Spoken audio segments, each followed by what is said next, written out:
ఇది manual resource ఇదే వేగంగా అది నిర్మాణానికి కావాల్సినటువంటి సహకారం అందించడం.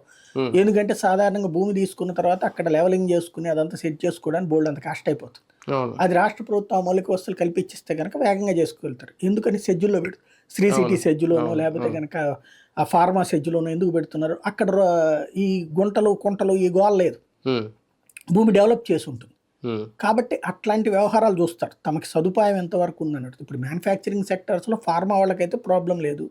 మన రాష్ట్రంలో ఫార్మా ఎవడు కంపెనీ పెడతానన్నా సరే శ్రీకాకుళంలో ఉన్నది, విశాఖపట్నంలో ఉంది, ఇట్లా 2 చోట్ల ఉంది. అట్లాగే సెల్ ఫోన్స్ లాంటి వాటి కనుక చేయదలుచుకుంటే మన అక్కడ ఉంది.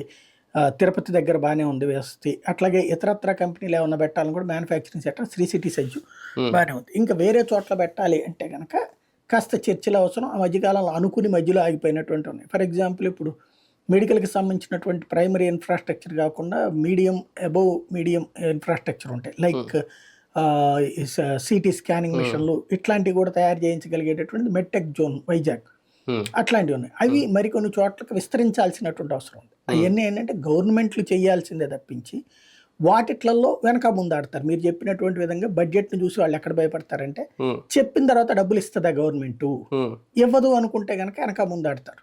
అవును. పరిశ్రమలకి సబ్సిడీలకు సంబంధించి వాళ్ళు పెర్ఫార్మెన్స్ రిపోర్ట్ కూడా చూసుకుంటారు. ఒక ఇండస్ట్రీ పెట్టేవాడు ఏదో గబక్కన వచ్చేసేసి చంద్రబాబుని చూసిన జగన్మోహన్ రెడ్డిని చూసిన రారు.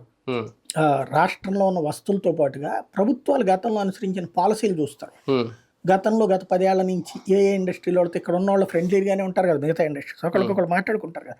ఇప్పుడు ఫర్ ఎగ్జాంపుల్ కాటన్ ఇండస్ట్రీస్కి ఇస్తానన్నారు, ఏమైనా మీకు ఇచ్చారా లేదా? అవును. మాకు 10 ఏళ్ల నుంచి ఇవ్వలేదండి అన్న అనుకోండి.